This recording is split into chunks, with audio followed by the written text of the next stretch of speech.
Khan sir के यहाँ मतलब उनका जो इंस्टीट्यूट है वहाँ पे गए, तो उनका शायद पीए या कोई था, उनसे जब मैंने बात की इस बारे में, तो उन्होंने मिलने से मना मतलब बोले कि नहीं, इस बात खान सर नहीं मिलेंगे। खान सर के यहाँ मतलब उनका जो इंस्टीट्यूट है वहाँ पे गए, तो उनका शायद पीए या कोई था, उनसे जब मैंने बात की इस बारे में, तो उन्होंने मिलने से मना मतलब बोले कि नहीं, इस बात खान सर नहीं मिलेंगे। मैं अपने दम पे एक जितना भी एक प्रयास हो सकता है ना, अपनी जान लगा दूंगा, अपने जिले जिस जिले में भी रहूंगा वहाँ पे जान लगा करके बदल दूंगा। एक गवर्नमेंट स्कूल जो है हमारे बिहार का, वो प्राइवेट स्कूल से कम नहीं होना चाहिए। ये कहानी है टूट रहे एक छात्र की। किस तरीके से पढ़ाई करते हैं छात्र, और छात्र पढ़ के जो है वो सिस्टम के खिलाफ लड़ते हैं और टूट कर बिखर जाते हैं, हार जाते हैं, थक जाते हैं। आलोक कुमार हैं, नाम अब तक आप सुन चुके होंगे। लगभग 223 किलोमीटर ये पैदल यात्रा कर चुके हैं और लड़ाई है सिस्टम के खिलाफ। शिक्षा में गुणवत्ता किस तरीके से लाया जाए, किस तरीके से मतलब शिक्षा की व्यवस्था जो है उसको उजागर करने के लिए लगातार ये यात्रा कर रहे हैं। खुद छात्र हैं, पढ़ाई करते हैं, लेकिन उसके बावजूद भी क्या ऐसा रहा जिसकी वजह से इन्हें यात्रा पे निकलना पड़ा। आप देख सकते हैं, सबसे पहले इनको दिखाइए, तिरंगा लपेटे हुए हैं और लगातार कई दिनों से पैदल चल रहे हैं। कड़ाके की ठंड में जब लोग घर से बाहर निकलना भी नहीं चाहते हों, उस ठंड में सिस्टम से लड़ने के लिए शिक्षा विभाग और शिक्षा का जो स्तर बिहार में है उससे लड़ने के लिए ये पैदल यात्रा कर रहे हैं। इन्हीं से इनका जर्नी जानने का प्रयास करेंगे। आलोक, अब कब से इस यात्रा की शुरुआत की और क्या कुछ मोटिव है? आप भी स्टूडेंट है, पढ़ाई लिखाई करना चाहिए, आप यात्रा पे निकल गए। मैम, मैंने 1 तारीख से यात्रा स्टार्ट की थी सुपौल जिले से, और जहाँ तक रहा स्टूडेंट को पढ़ाई, तो स्टूडेंट को सिर्फ पढ़ाई नहीं करनी चाहिए। एज ए रिस्पॉन्सिबल सिटीजन उसकी ये भी जिम्मेदारी है कि जहाँ पे गड़बड़ हो रहा है हमारे देश में उसके लिए काम करे। अगर हमारे देश का एजुकेशन सिस्टम इतना खराब हो रहा है, हमारे राज्य में क्वालिटी ऑफ एजुकेशन पे बात नहीं किया जा रहा है, सेक्स एजुकेशन बच्चों को नहीं दिया जा रहा है, इंग्लिश मीडियम इंग्लिश में नहीं पढ़ाया जा रहा है बच्चों को सरकारी स्कूल में, कॉलेज में, तो इनके बारे में हमें ही बात करना पड़ेगा ना। कोई बाहर का कौन बात करने आएगा हमारे बिहार के बारे में? सरकार तो लगातार वैकेंसी निकाल रही है, शिक्षा की गुणवत्ता में सुधार की बातें कर रही है। मैम, वैकेंसी निकाल रही है, सही बात है, क्वालिटी ऑफ टीचर भी अच्छे आ रहे हैं बीपीएससी के थ्रू अब, लेकिन जो क्वालिटी के टीचर आ रहे हैं ना, वो भी जाकर के उस रोड पे वही बन चुके हैं। अगर कीचड़ वाला रोड था ना जिसपे, तो अच्छे लोग भी जाकर के अपना पैर गंदा कर रहे हैं, तो वही सिस्टम बन चुका है। और इसमें बदलाव लाने की काफी जरूरत है, खास करके हमें बच्चों को मेंटल हेल्थ एजुकेशन देना काफी जरूरी है।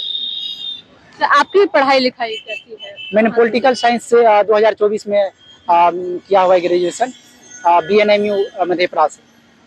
जॉब वॉब नहीं मिला या फिर? नहीं, अभी मैं सिविल सर्विस का प्रिपरेशन कर रहा हूँ, एग्जाम है मेरा इस साल। तो सिविल सर्विस की आप प्रिपरेशन कर रहे हैं, तो आपको पढ़ाई लिखाई करनी चाहिए, आप सड़कों पे भटक रहे हैं। नहीं, ये सबसे बड़ी हमारी पता नहीं कैसी मानसिकता है कि अगर सिविल सर्विस की तैयारी कर रहे हैं तो हम सिर्फ पढ़ाई करेंगे। ये हमारी जिम्मेदारी है। अगर कुछ गलत हो रहा है ना, कहीं पे देश में कमी है कोई चीज, तो हम उसकी बात को उठाए, एजुकेशन के बारे में हम काम करेंगे। हम नहीं करेंगे तो कौन करेगा? सिविल सर्विस का मतलब ही होता है सेवा भावना। सिविल सर्विस में लोग जाकर के सेवा ही करते हैं ना, सिविल मतलब होता ही है सेवा। तो मैं अगर सेवा हम बाद में करने का सोचेंगे कि हम कुछ बन जाएंगे तब करेंगे, हमें अभी से ही शुरुआत करनी पड़ेगी ना। कड़ाके की ठंड में आप पैदल यात्रा करते हैं, आपको ठंड नहीं लगती? फिर रात के समय में डर वर नहीं लगता? मैम, ठंड तो लगती है काफी ज्यादा, बहुत मुश्किल रहा है। मैंने कुछ वीडियो अपने लिए बस शूट किया हुआ है कि मैंने क्या फील किया था उस समय मतलब मेरा कैसा रहा, लेकिन ये करना था मुझे और किया मैंने। बाकी रात की बात रही तो रात को मैं जो नेक्स्ट डेस्टिनेशन है, या तो किन्हीं से लिफ्ट लेकर के या कोई गाड़ी पकड़ के मैं नेक्स्ट डेस्टिनेशन तक पहुंच जाता था, लेकिन दिन भर कोशिश करता था कि मैं पैदल ही चलूं। काम वाम कुछ नहीं करते हैं, ऐसे सफर कर रहे हैं तो खर्च भी लगते होंगे। लोग कैसे परिवार से आते हैं, मतलब इतना खर्च अफोर्ड कर पा रहे हैं या फिर कैसे काम चल रहा है? मेरा खर्च बहुत मिनिमम है। मैंने ऐसा नहीं कि बहुत ज्यादा मुझे कोई चीज चाहिए। रहने के लिए भी मैं होटल में नहीं, जनरली कोशिश करता था डोरमेट्री मिल जाए जहाँ पे एक सिंगल बेड हो, वहाँ पे रहा हूँ। तो खाने पीने का बात रहा तो रास्ते में जहाँ पे भी गया तो लोगों ने पैसे लेने से मना कर दिया। वो बोल रहे कि बेटा ये तुम्हारा काम नहीं है, सिर्फ ये सबका काम है। तो ये रहा है।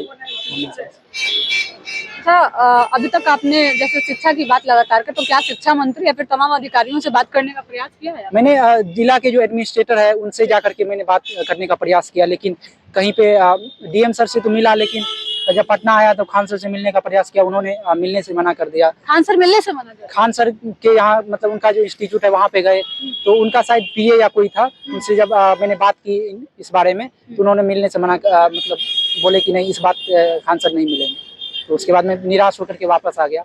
आज मैं वापस लौट जाऊंगा। आज आप वापस लौट रहे हैं? हाँ। आज क्या लगता है, इतने दिनों से आप यात्रा कर रहे हैं, इतनी आपने प्रयास किया, क्या लग रहा है अब लोग थक चुके हैं? नो मैम, थक अभी के लिए फिलहाल थक चुका हूँ, लेकिन मैं ऐसा नहीं है कि पूरी तरीके से हार मान लिया हूँ। मैं भविष्य में भी काम करते रहूंगा, जब भी हो सके, जो भी हो सके मैं प्रयास करूंगा। अपने जिले में जाकर के मैं स्लम्स में बच्चों को पढ़ा रहा था, इतने सालों से पढ़ाता रहूंगा, कोशिश करते रहूंगा जो भी मेरे से पॉसिबल है।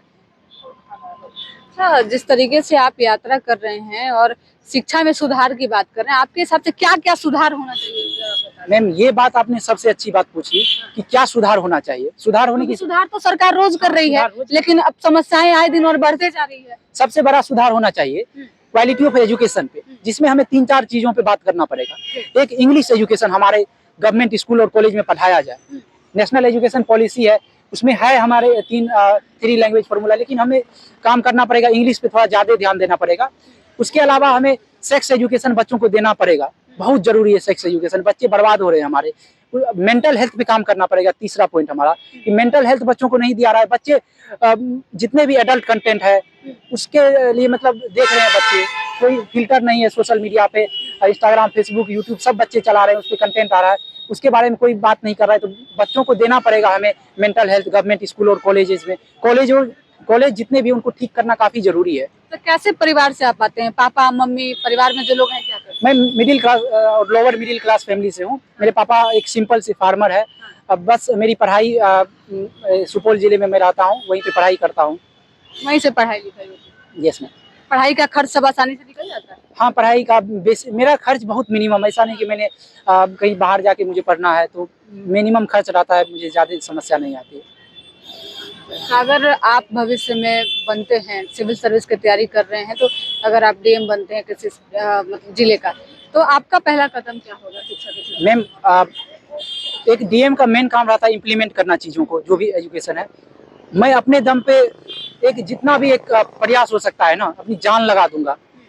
अपने जिले, जिस जिले में भी रहूंगा वहाँ पे जान लगा करके बदल दूंगा। एक गवर्नमेंट स्कूल जो है हमारे बिहार का, वो प्राइवेट स्कूल से कम नहीं होना चाहिए, ताकि आप जो महसूस कर रहे हैं वो बाकी बच्चे महसूस ना करें। हाँ, बाकी बच्चे महसूस नहीं करें। और बच्चों का जीवन बर्बाद हो रहा है। अगर बच्चों को अच्छे से एजुकेशन नहीं मिल पा रहा है ना, उनका जीवन बर्बाद हो रहा है। तो हमें इन पे काम करना काफी जरूरी है। हमारे साथ बात करने के लिए आलोक कुमार थे, जिनसे बातचीत कर रहे थे। आप एक छात्र का दर्द आप समझ सकते हैं।